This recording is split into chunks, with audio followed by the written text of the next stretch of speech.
Welcome everyone. इस video में हम पढ़ने वाले हैं पियाजे की थ्योरी के बारे में। पियाजे की थ्योरी कॉग्निटिव डेवलपमेंट में सबसे इंपॉर्टेंट थ्योरी है और अगर हम किसी भी टीचिंग एग्जाम की बात करें तो उसके लिए भी बहुत इंपॉर्टेंट थ्योरी है। कोई ऐसा टीचिंग एग्जाम नहीं है जिसमें पियाजे के ऊपर क्वेश्चन ना आता हो। तो पियाजे प्रेजेंट टाइम में एजुकेशनल साइकोलॉजी में, टीचिंग में बहुत ही इंपॉर्टेंट पर्सन है और उसकी थ्योरी बहुत ही इंपॉर्टेंट थ्योरी है। और अगर टीचिंग एग्जाम या सिर्फ एग्जाम की बात ना भी करें तो भी अगर आप इंटरेस्ट रखते हो ऐसी चीजों में कि बच्चों की थिंकिंग कैसे डेवलप होती है, हमारी थिंकिंग कैसे डेवलप होती है, हम किस तरह से सोचते हैं, तो इसको पियाजे ने बहुत अच्छे से एक्सप्लेन किया है। तो चलिए स्टार्ट करते हैं पढ़ना पियाजे की थ्योरी और देखते हैं कि पियाजे क्या क्या बताता है। Piaget's theory of cognitive development. पियाजे की कॉग्निटिव डेवलपमेंट थ्योरी या पियाजे का संज्ञानात्मक विकास का सिद्धांत। तो क्या दिया है पियाजे ने, क्या बताया है पियाजे ने, इसको हम डिस्कस करेंगे इस थ्योरी को इस वीडियो में। बट उसको समझने से पहले पियाजे ने जो थ्योरी दी है वो दी है कॉग्निटिव डेवलपमेंट के ऊपर। तो हम पहले समझते हैं कॉग्निटिव डेवलपमेंट क्या होता है। कॉग्निटिव डेवलपमेंट, अगर आपको याद हो पीछे वीडियो में जब हम डेवलपमेंट पढ़ रहे थे तो आया था कि डेवलपमेंट की 3 डोमेन्स होती हैं। फिजिकल डेवलपमेंट मतलब बॉडी से रिलेटेड, कॉग्निटिव डेवलपमेंट मतलब थिंकिंग से रिलेटेड, और सोशल इमोशनल डेवलपमेंट। तो कॉग्निटिव डेवलपमेंट को एक बार फिर से देखते हैं कि कॉग्निटिव डेवलपमेंट क्या था और फिर चलते हैं पियाजे की थ्योरी पे। तो सबसे पहले बात करते हैं क्या था ये cognitive development. Cognitive development, cognitive development में इंक्लूड है थिंकिंग या उससे रिलेटेड चीजें। तो जैसे जैसे आपकी थिंकिंग इंप्रूव होती है टाइम के साथ, एज के साथ, तो हम बोलेंगे कि आप कॉग्निटिवली डेवलप हो रहे हो। ठीक है, तो कॉग्निटिव डेवलपमेंट क्या है? थिंकिंग का डेवलप होना और उससे रिलेटेड चीजों का डेवलप होना। तो हम ये कह सकते हैं कॉग्निटिव डेवलपमेंट में आते हैं mental processes. Mental processes cognitive development के अंदर आता है थिंकिंग। कॉग्निटिव डेवलपमेंट के अंदर आती है रीजनिंग या logical ability, reasoning. Cognitive development के अंदर आता है प्रॉब्लम को सॉल्व करना, प्रॉब्लम सॉल्विंग। तो हमें कह सकते हैं कॉग्निटिव डेवलपमेंट या कॉग्निशन जुड़ा है ब्रेन और ब्रेन रिलेटेड प्रोसेसेस से।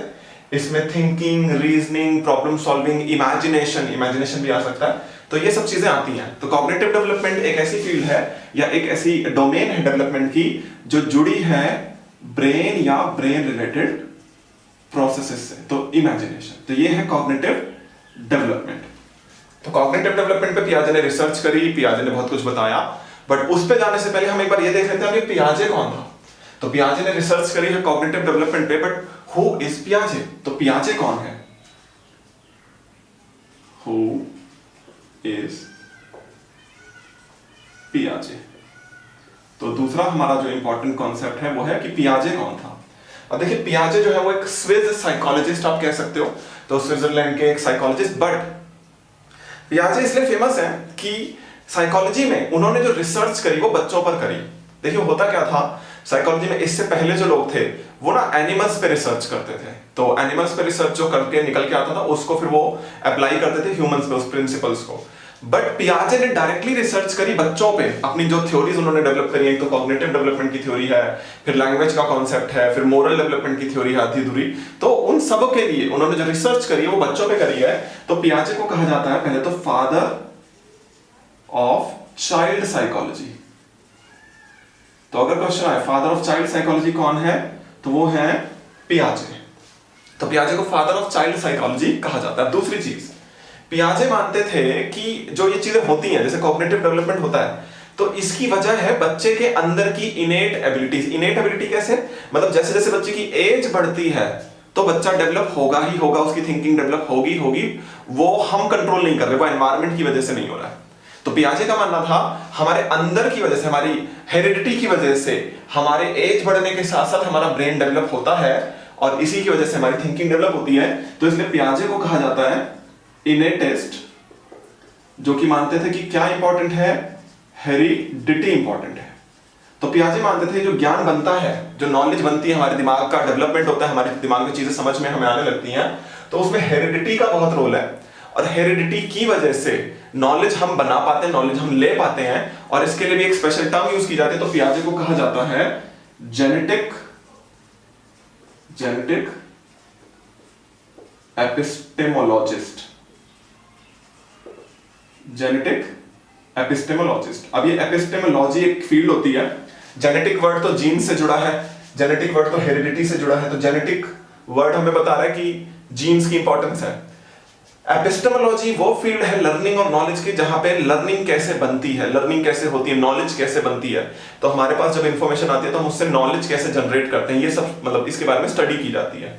तो वो फील्ड है एपिस्टेमोलॉजी। और पियाजे भी इसी से जुड़ा है कि हमारे ब्रेन में थिंकिंग कैसे डेवलप होती है, क्या क्या एक्सपीरियंस मिलते हैं। बट पियाजे मानते हैं उसमें बहुत इंपॉर्टेंट रोल है हेरिडिटी का, इसलिए वर्ड आया जेनेटिक एपिस्टेमोलॉजिस्ट। तो पियाजे को जेनेटिक एपिस्टेमोलॉजिस्ट कहा जाता है, पियाजे को इनेटिस भी कहा जाता है, और पियाजे है फादर ऑफ चाइल्ड साइकोलॉजी। तो पियाजे जो हैं वो चाइल्ड के ऊपर रिसर्च करते हैं, और बच्चों के ऊपर रिसर्च करके जो कंक्लूजन निकल के आता है उसको उन्होंने थ्योरी की फॉर्म में दिया। अब हम आते हैं कॉग्निटिव डेवलपमेंट के ऊपर। तो पियाजे ने दी है कॉग्निटिव डेवलपमेंट की थ्योरी। पियाजे ने एक्सप्लेन किया कि कॉग्निटिव डेवलपमेंट कैसे होता है। तो सबसे पहले उन्होंने एक्सप्लेन किया कॉग्निटिव डेवलपमेंट के हैं कुछ कॉजेस। तो जो कॉजेस हैं, कारण, उनकी वजह से बच्चे की थिंकिंग डेवलप होती है एज बढ़ने के साथ साथ। तो कौन से हैं causes of cognitive development? Causes of cognitive development. तो क्या कॉजेज हैं? अब जैसा कि शुरू में ही आया, पियाजे है इनेटिस्ट, वो मानते हैं हेरिडिटी का बहुत इंपॉर्टेंट रोल है। बट हेरिडिटी किस तरह से इंपॉर्टेंट है? तो बताते हैं जैसे जैसे एज बढ़ती है ना बच्चों की, तो बायोलॉजिकली अपने आप मैच्योर होते हैं, मतलब उनका दिमाग अपने आप डेवलप होता है। तो ये एक उनके अकॉर्डिंग बहुत इंपॉर्टेंट रीजन है जिसकी वजह से बच्चे एज बढ़ने के साथ साथ ज्यादा समझदार होते जाते हैं, मोर इंटेलिजेंट होते जाते हैं। तो क्या क्या रीजन है? एज। तो एज बढ़ने के साथ साथ होता क्या एक्चुअली में? एज बढ़ने के साथ साथ होता है बच्चों का बायोलॉजिकल मैच्योरेशन। Biological maturation. तो जैसे जैसे बच्चों की एज बढ़ती है उनका ब्रेन डेवलप होता है, और इस वजह से बच्चे जो हैं वो चीजों को समझ पाते हैं और थिंकिंग डेवलप कर पाते हैं। इसके अलावा वो एज बढ़ने के साथ साथ और क्या हो रहा होता है, पियाजे बताते हैं कि आसपास के वर्ल्ड से, जो दुनिया है उसके साथ ना बच्चे एक्टिविटीज करते हैं। तो जैसे एक बच्चा है, उसके पास खिलौना है, तो उसने खिलौने को खोल कर देखा उसके अंदर क्या क्या, तो चीजें समझ में आई उसको। तो बच्चे अपने आसपास की चीजों के साथ एक्टिविटीज करते हैं, इसलिए पियाजे मानते हैं, बच्चों के लिए वो टर्म यूज करते हैं कि children are like little scientist. बच्चे छोटे वैज्ञानिकों की तरह हैं जो बड़े जिज्ञासु हैं और उनको हर चीज जाननी है। तो जो भी चीज उनको मिले उसके साथ वो एक्टिविटी करते हैं, लाइक अ साइंटिस्ट की तरह उसको जानने की कोशिश करते हैं। तो पियाजे मानते हैं एक्टिविटी बहुत इंपॉर्टेंट है, और वो एक्टिविटी किसके साथ होगी? हमारे फिजिकल वर्ल्ड के साथ। फिजिकल वर्ल्ड के साथ जो एक्टिविटीज होती हैं वो बहुत इंपॉर्टेंट है अकॉर्डिंग टू पियाजे। तो फिजिकल वर्ल्ड के साथ होने वाली एक्टिविटीज की वजह से हमारी थिंकिंग डेवलप होती है, उससे जो एक्सपीरियंस हमें मिलते हैं, तो फिजिकल वर्ल्ड से जो एक्सपीरियंस हमें मिलते हैं उस एक्टिविटी की वजह से, उससे हमारी थिंकिंग डेवलप होती है। साथ साथ पियाजे ने थोड़ी सी इंपॉर्टेंस दी है, लोगों को यहाँ पे गलतफहमी होती है काफी।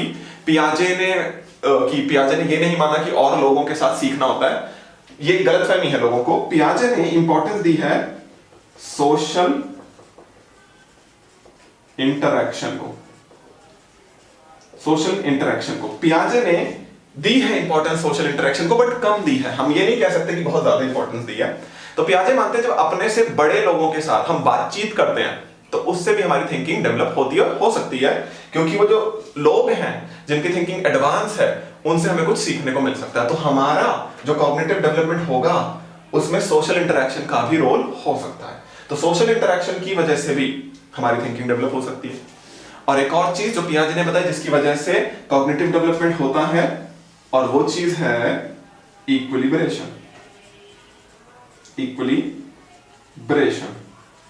इक्विलिब्रेशन है प्रोसेस।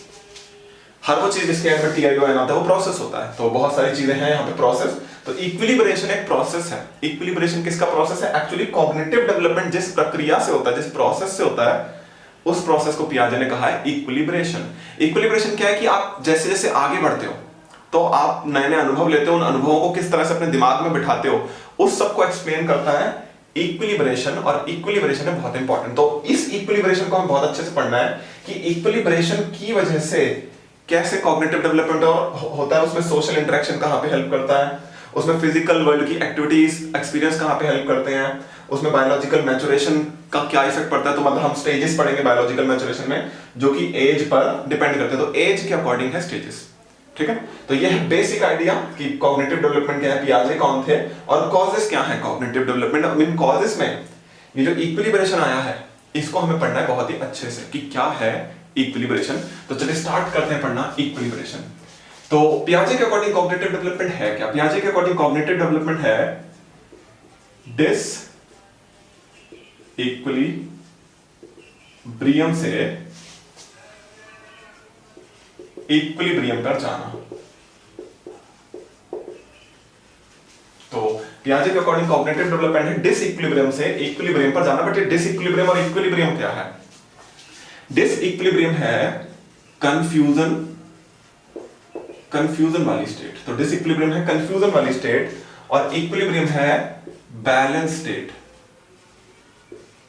तो डिस इक्विलिब्रियम है कंफ्यूजन वाली स्टेट, इक्विलिब्रियम है बैलेंस वाली स्टेट। देखो होता क्या है, एक छोटे बच्चों को हम देखना, वो ना कंफ्यूज रहते हैं बहुत सारी चीजों को लेकर और उनको कंफ्यूज किया भी जा सकता है। जैसे आप लोगों को नहीं किया जा सकता बट छोटे बच्चों को कंफ्यूज किया जा सकता है। तो मैं एग्जांपल लेता हूं कि कहां पे उनको कंफ्यूज किया जा सकता है और आपको नहीं किया जा सकता। मैं आपको पानी में तैरती हुई बतख दिखाऊं और बतख को दिखाकर बच्चों से पूछूं, बच्चों ये देखो ये क्या है? बच्चे बोलेंगे बतख है। अच्छा, फिर बच्चों से पूछूं, अच्छा ये बताओ बतख जो है वो पक्षी है या वो मछली है? बच्चे बोलेंगे कि पक्षी है। फिर मैं उनको बोलूंगा बट ये तो पानी में तैर रही है और ये उड़ती तो है नहीं। तो ये तो पानी में तैर रही है और ये उड़ती तो नहीं है, तो ये मछली क्यों नहीं है? ये बतख जो है ये पक्षी क्यों है? यहां पे बच्चे कंफ्यूज हो जाएंगे। तो बच्चों को इस तरह के क्वेश्चन पूछकर ना कंफ्यूज किया जा सकता है। कंफ्यूज करने का मतलब क्या है? बच्चे पहुंच गए डिस इक्विलिब्रियम में, कंफ्यूजन में। अब वो कंफ्यूज है कि यार हाँ ऐसा क्यों है, ये पानी में तैर रही है बट हम इसको पक्षी कह रहे हैं, ये उड़ नहीं सकती बट हम इसको पक्षी कह रहे हैं, ऐसा क्यों? हम इसको मछली क्यों नहीं कह रहे? तो बच्चे कंफ्यूज जाते हैं और ये कंफ्यूजन को क्या नाम दिया गया? डिसइक्विलिब्रियम।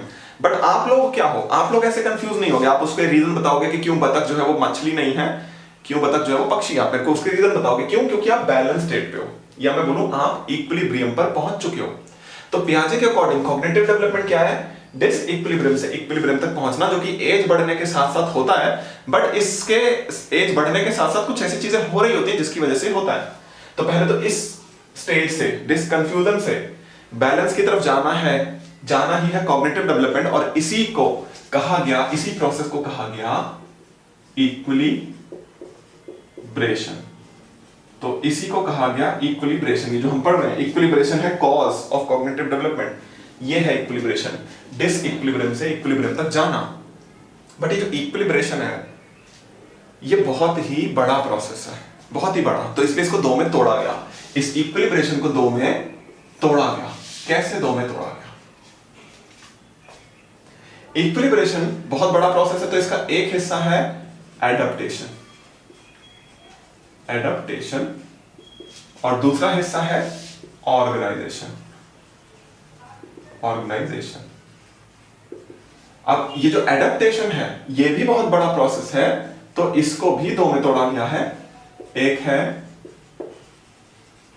एसिमिलेशन और एक है अकोमोडेशन।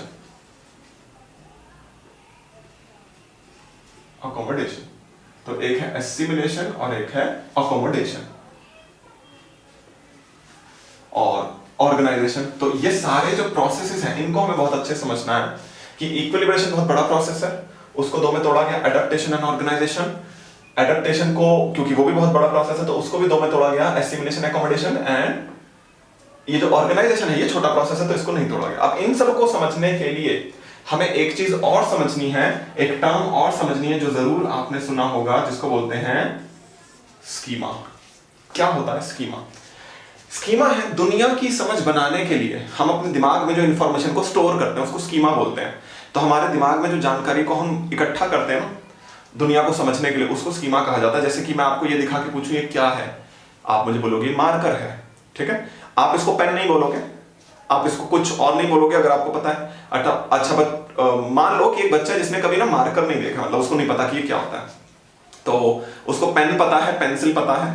तो एक दिन क्या हुआ, उसके पास उसको कहीं पे गिरा पड़ा एक मार्कर मिला, ठीक है। अब उसको नहीं पता कि इसका क्या यूज है, उसके लिए क्या है ये। बच्चे को नहीं पता कि इसको मार्कर कहते हैं, क्यों? बच्चे के दिमाग में ना इसका स्कीमा नहीं है। तो बच्चा इसको पता क्या बोलेगा? बच्चा इसको बोलेगा मोटा वाला पेन, क्योंकि उसके दिमाग में पेन का स्कीमा है। तो दुनिया को समझने के लिए हम यूज करते हैं स्कीमा को, और स्कीमा बनते कैसे हैं, स्कीमा में इंफॉर्मेशन कैसे जुड़ती है, वो सब हम यहां पे देखेंगे इक्विलिब्रेशन प्रोसेस में क्या क्या होता है। तो इसको समझने के लिए एक स्टोरी लेते हैं और देखते हैं उस स्टोरी के थ्रू कि कैसे एसिमिलेशन, एकोमोडेशन का और ऑर्गेनाइजेशन का प्रोसेस होता है। मान लीजिए एक बच्चा है, बहुत ही छोटा बच्चा है, लगभग 6 महीने का मान लेते हैं, 6 महीने का एक बच्चा है, और उसके पेरेंट्स डिसाइड करते हैं कि हम इस बच्चे को ना खिलौने ला के देंगे। तो हम इस बच्चे को खिलौने ला के देंगे। वो जाते हैं शॉप पे, बहुत सारे खिलौने खरीदते हैं, डॉल खरीदते हैं, कार खरीदते हैं, बॉल खरीदते हैं, बट क्योंकि बच्चा छोटा है तो दुकानदार को इंस्ट्रक्शन देते हैं कि देख तेरे पास जो सबसे छोटी वाली बॉल हो ना तो वो दियो। तो दुकानदार क्या करता है, छोटी सी व्हाइट कलर की टेबल टेनिस की जो बॉल आती है वो दे देता है। अब पेरेंट्स घर पहुंचते हैं और वो बच्चे को बॉल देते हैं।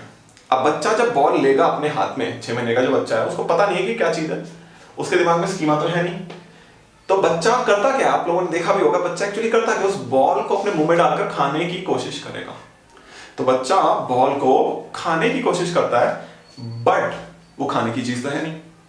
बच्चे को ये पता नहीं क्यों, बच्चे के दिमाग में तो स्कीमा क्या है, कोई भी नई चीज उसको दी जा रही तो शायद वो खाने की चीज है। बट जब बच्चा उसको खाने की कोशिश करेगा तो उसके जो हल्के फुल्के दांत जो आए होंगे ना, उनसे वो चीज टूटेगी नहीं, वो बॉल टूटेगी नहीं। और दूसरा वो केमिकल है, वो प्लास्टिक है, तो जब बच्चा मुंह में डालेगा तो उसको अजीब सा टेस्ट आएगा, जो कि पहले उसने कभी नहीं किया। तो अब बच्चा पहुंच जाएगा डिसइक्विलिब्रियम पे कि ये क्या चीज है, ये क्या चीज है, सफेद सी गोल सी जो मेरे को दी गई है, शायद खाने की चीज है, बट मैं खा रहा हूं तो खाई नहीं जा रही, टूट नहीं रही, और अजीब सा टेस्ट आ रहा है। तो ये क्या चीज है? बच्चा है कंफ्यूजन, बच्चा कंफ्यूजन में है। अब पेरेंट्स देखते हैं बॉल को खाने की कोशिश कर रहा है, पेरेंट्स उससे बॉल लेते हैं, बच्चे को दिखा रहे हैं और वर्ड बोल रहे हैं बॉल बॉल। अब बच्चे को ना सुनाई तो दे रहा है, बट उसको पता नहीं है कि बॉल बॉल क्या होता है। तो उसको आइडिया लगेगा कि शायद इसको ही बॉल कहते होंगे। फिर पेरेंट्स उसको फेंकते हैं, वो उछलती है और पेरेंट्स ताली बजाते हैं और बच्चा देख रहा है, खुश हो रहा है। उसको समझ में आया कि अच्छा ये जो चीज है ना, इसको बॉल जैसा कुछ बोलते हैं, बट वो बोल नहीं पाएगा, 6 महीने का है। और जब भी आपको दी जाएगी इसको फेंकना है, ये फर्श पे गिर के उछलेगी, तो बच्चे को ये समझ में आता है कुछ ऐसी चीज है। अब अगली बार जब आप उसको दोगे बॉल तो क्या करेगा, वो उसको फेंकेगा, क्योंकि उसके दिमाग में अब स्कीमा बन गया है कि ये जो चीज थी ये खेलने की चीज है, ये खाने की चीज नहीं है। जब भी आपके हाथ में दी जाएगी इसको फेंकना है। तो बच्चा उस डिसइक्विलिब्रियम से इक्विलिब्रियम पे पहुंचा बॉल को लेकर कि ये खेलने की चीज है। बच्चे के दिमाग में बना स्कीमा। ध्यान से सुनिए, जब भी आप डिसइक्विलिब्रियम से इक्विलिब्रियम पे जाते हैं तो आपके दिमाग में स्कीमा बनते हैं, स्कीमा ठीक होते हैं, कुछ होता है मतलब ऐसा। तो स्कीमा का जरूर काम है। अच्छा, अब यही बच्चा थोड़ा सा बड़ा हो गया, मान लो 1 साल का, चलने लग गया अच्छे से। तो अब बच्चे जब चलने लग जाते हैं, आपको पता ही क्या करते हैं, पूरे घर में चलते ही रहते हैं, बस घूमते ही रहते हैं इधर से उधर। तो ये बच्चा चलने लग गया है, अभी पूरे घर में घूमता रहता है। एक दिन क्या होता है, पेरेंट्स आते हैं बाहर से ना, दुकान से सामान लेके आते हैं, रोज का जो सामान होता है, जैसे कि दूध, दही, ब्रेड, बिस्किट, अंडे वगैरह लाके उन्होंने टेबल पे रख दिए। अब वहां पे अंडे भी पड़े हैं, ध्यान से सुनिए। और बच्चा चलते फिरते घूमते फिरते आता है और देखता है यहाँ पे क्या पड़ा है, और वो देखता है इतनी सारी बॉल्स। क्योंकि बच्चे को भी नहीं पता कि अंडे क्या होते हैं। बच्चे के दिमाग में स्कीमा क्या है, गोल व्हाइट कलर की चीज क्या होती है, बॉल। तो देखिए, हम अपने स्कीमा से दुनिया को समझते हैं, तो बच्चा नहीं समझ पाएगा कि ये सामने अंडे पड़े हैं। बच्चे को लगेगा ये सामने बॉल्स पड़ी हैं, और वो सोचेगा इतनी सारी बॉल्स। और बॉल्स का क्या करते हैं, बच्चे के स्कीमा के अकॉर्डिंग बॉल्स का क्या करते हैं, वो खेलने की चीज है, उसको उठाते हैं, उसको फर्श पे फेंकते हैं और वो उछलती है। तो बच्चे ने एक अंडा उठाया तो उसको थोड़ा भारी सा लगा, क्योंकि टेबल टेनिस की जो व्हाइट कलर की बॉल जिससे स्कीमा बना था वो तो बड़ी हल्की सी होती है। तो कुछ कंफ्यूजन तो बच्चे को हुई कि ये क्या है, ये भारी सा क्यों है। बट स्कीमा के अकॉर्डिंग तो बॉल ही है, और बॉल का क्या करते हैं, फर्श पे फेंकते हैं। और बच्चे ने अंडा लेकर फर्श पे फेंका, और उसका स्कीमा क्या कहता है बच्चे का, कि जब हम ऐसे फेंकेंगे तो बॉल उछलेगी, बट जब अंडे को ऐसे फेंका गया तो वो उछलेगा नहीं, वो तो नीचे गिरा, वो टूट गया, उसके अंदर से पता नहीं क्या क्या निकल रहा है। बच्चा फिर कंफ्यूजन में, ये हम बोले डिसइक्विलिब्रियम पे कि ये क्या हुआ, ऐसा तो नहीं होना चाहिए, मेरा स्कीमा तो यही कह रहा है ना, ऐसा तो नहीं होना चाहिए, मैं बॉल को फेंकूंगा वो उछलेगी। अब पेरेंट्स आते हैं, पेरेंट्स ने देखा बच्चे ने तो अंडा तोड़ दिया, बॉल समझ के अंडा तोड़ दिया। अब पेरेंट्स उसको समझा रहे हैं कि बेटा ये अंडा था, ये बॉल नहीं थी, ये खाने की चीज होती है, ये बॉल नहीं है, खेलने की चीज नहीं है, आपने तोड़ दिया। बट क्योंकि लैंग्वेज पूरी डेवलप नहीं है, बच्चे को पूरा तो समझ में आएगा नहीं। देखो ठीक है, थोड़ा बहुत समझ में आएगा, बट वो समझ में कैसे आएगा, वो उसके खुद के अनुभव से आएगा। बच्चे को एक अनुभव मिला उसने एक एक्टिविटी करी, उसने बॉल समझ के अंडे को फेंका, तो जो अनुभव मिला उससे उसको समझ में आया कि हर गोल चीज और वाइट चीज बॉल नहीं होती। तो ध्यान से देखिए हुआ क्या, activity with the physical world, इस दुनिया में जो एक्टिविटी हुई उस एक्टिविटी में कुछ ऐसा हुआ जो पुराना स्कीमा एक्सप्लेन नहीं कर पा रहा, है ना, पुराना स्कीमा एक्सप्लेन नहीं कर पा रहा। पुराने स्कीमा के अकॉर्डिंग व्हाइट कलर की गोल चीज को फेंकोगे वो उछलेगी, बट ऐसा हुआ नहीं। बच्चा पहुंचा डिसइक्विलिब्रियम में, डिसइक्विलिब्रियम में क्या हुआ, अब बच्चा और डेवलप होने की कोशिश करेगा, अपनी थिंकिंग को चेंज करने की कोशिश करेगा। तो बच्चे ने क्या चेंज किया यहाँ पे कि हर गोल चीज और व्हाइट चीज बॉल नहीं होती, ठीक है। अभी बच्चा और बड़ा होता है, ये बच्चा लगभग 1.5 साल का हो गया, पेरेंट्स डिसाइड करते हैं हम इसको और खिलौने लाके देंगे, तो पेरेंट्स शॉप पे जाते हैं और पेरेंट्स और खिलौने लेते हैं और पेरेंट्स डिसाइड करते हैं इसको और बॉल्स लाके देते हैं। तो अब पेरेंट्स 3-4 और नई बॉल लाके देते हैं। पेरेंट्स एक ग्रीन कलर की जो कॉस्को की बॉल होती है उस टाइप की बॉल लाके देते हैं। पेरेंट्स एक रेड कलर की पूरी प्लास्टिक की बॉल होती है 100% मतलब अंदर से खोखली होती है वो लाके देते हैं। पेरेंट्स एक छोटी फुटबॉल लाके देते हैं जिसमें अलग अलग रंगों के पैचेस हैं, ठीक है। तो पेरेंट्स मतलब 3-4 अलग अलग टाइप की बॉल्स लाके देते हैं। अब बच्चा जो है जब वो पहली बार इन बॉल्स को देखेगा ना वो डाउट से देखेगा। देखो पियाजे ने क्या बोला, पियाजे ने बोला बच्चे होते हैं लिटिल साइंटिस्ट और साइंटिस्ट चीजों को हमेशा डाउट से और क्यूरियोसिटी से देखते हैं। तो बच्चा भी डाउट से देखेगा कि गोल तो है बट ये क्या, ये वाइट तो नहीं है और ये गोल है। स्कीमा 2 तरह के है, गोल चीज बॉल भी हो सकती है, गोल चीज अंडा भी हो सकती है। तो और ये तो वाइट भी नहीं है, ये तो फिर कुछ अलग ही होंगे। तो ना तो ये अंडे हैं ना तो ये बॉल्स हैं। तो बट बच्चा अब क्या करेगा, एक्सपेरिमेंट। बच्चा डाउट में तो है शायद बॉल भी हो सकती है गोल्स ही है। मान लो ये टेबल पे रखी हुई है एक कॉस्को की बॉल, बट बच्चे को नहीं पता, बच्चा इसको डाउट से देख रहा है कि ये क्या है। अब बच्चे लिटिल साइंटिस्ट, बच्चा ना इसके पास जाएगा और इसको ना हल्का सा उठा के देखेगा कि क्या है।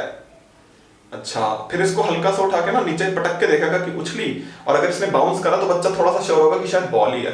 फिर थोड़ा और ऊपर ले जाके, थोड़ा सा और ऊपर ले जाके फिर पटकेगा और देखेगा उछली, और अगर उछली तो मतलब बॉल ही है। तो बच्चा अपने एक्सपेरिमेंट से कंफर्म करेगा बॉल है, क्योंकि पुराना स्कीमा गलत एक बार हो चुका है साबित।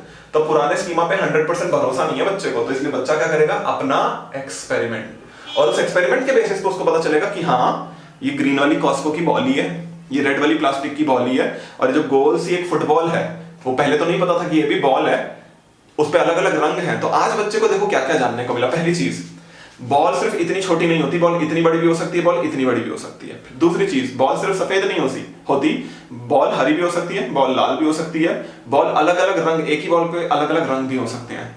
फिर जब हम बॉल को फेंकते हैं तो जो कितना उछलती है वो हाइट अलग अलग हो सकती है, और जो फेंकने पे आवाज आई जब वो जमीन से टच करती है वो आवाज अलग अलग हो सकती है। तो बहुत कुछ जानने को मिला।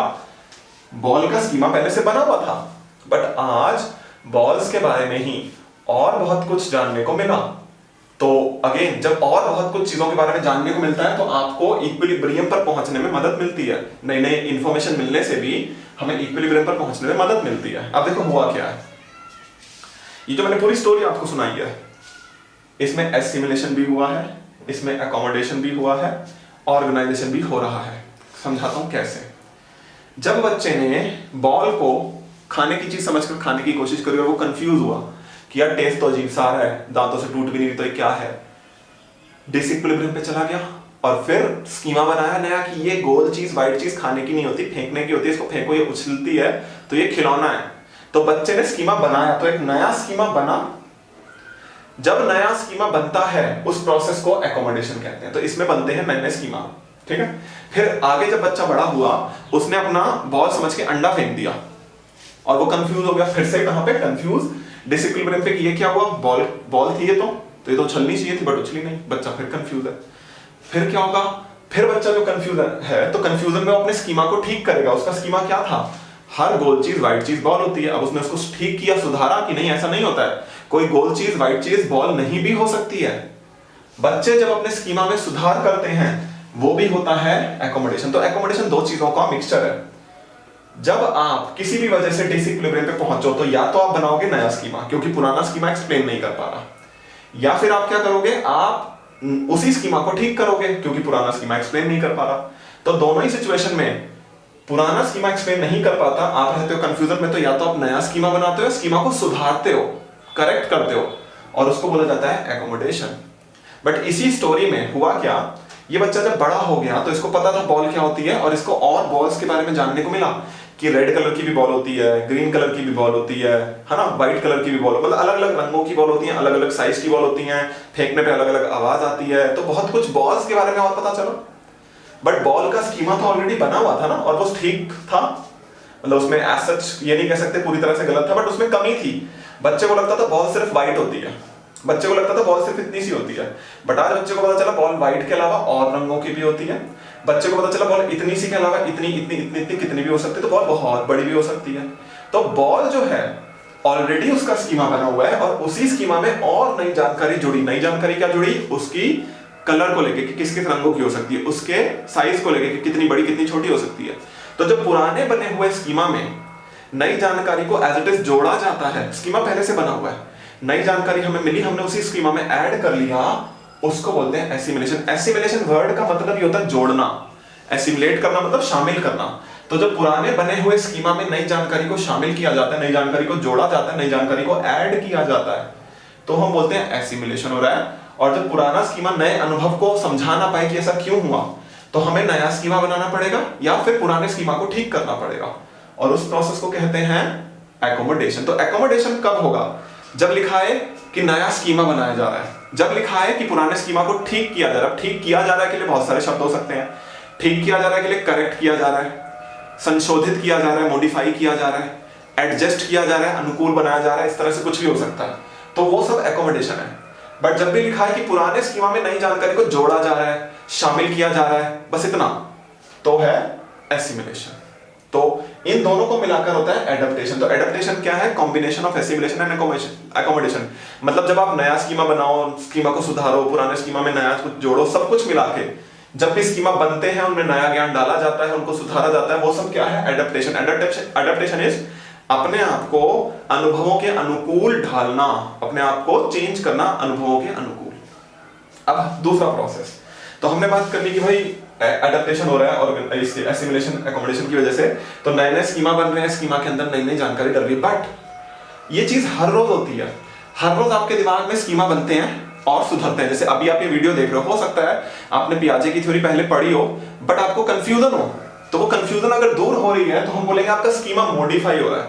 या आपने पियाजे की थ्योरी कभी पढ़ी ही नहीं, तो आप पहली बार इसको जान रहे हो, तो भी स्कीमा नया बन रहा है, तो एकोमोडेशन हो रहा है। या ऐसा भी हो सकता है कि आपने अधूरी पढ़ी थी, आपको जो पता था वो सही था, बट आज और नया जानने को मिला, तो नया जानने को मिला तो स्कीमा तो ऑलरेडी बना हुआ था, एसिमिलेशन हो रहा है। तो हर रोज होता है, ये तो आज भी हो रहा है, कल भी होगा, परसों भी हुआ था, मतलब हर रोज होता रहेगा। अब हर रोज नई नई चीजों के बारे में हमें जानकारी मिलती रहती है, स्कीमा बनते रहते हैं, स्कीमा सुधरते रहते हैं, और कंफ्यूजन हो सकती है अभी भी, तो हमें तो कंफ्यूजन से बाहर आना ना।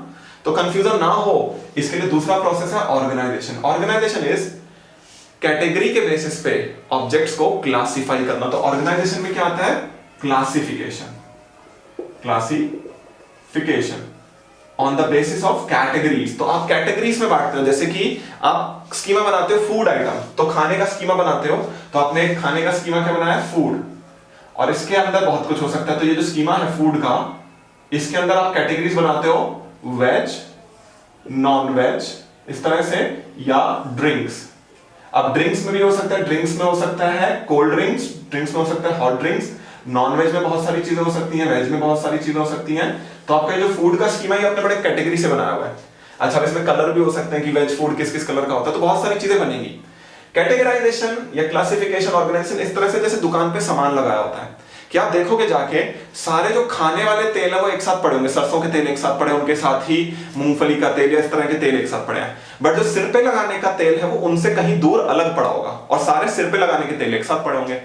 फिर जो शैम्पू है वो अलग जगह पड़े होंगे, और शैम्पू से अलग कहीं साबुन पड़े होंगे। ठीक है, जहां पे साबुन पड़े होंगे वहां पे दालें नहीं पड़ी होंगी, दालें कहीं अलग पड़ी होंगी, और जहां पे दालें पड़ी होंगी वो सारी साथ में पड़ी होंगी।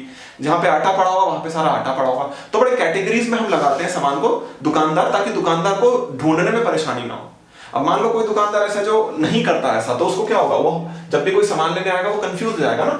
तो कंफ्यूजन से बाहर आने के लिए ऑर्गेनाइजेशन बहुत इंपॉर्टेंट प्रोसेस है, और स्कीमा को हम ऑर्गेनाइज करते हैं। तो हम अडेप्ट करते हैं, ऑर्गेनाइज करते हैं, तब फाइनली जाके हम इक्विलिब्रियम पे पहुंचते हैं, जो कि है बैलेंस स्टेट, और हमारा कॉग्निटिव डेवलपमेंट होता है। तो ये था बेसिक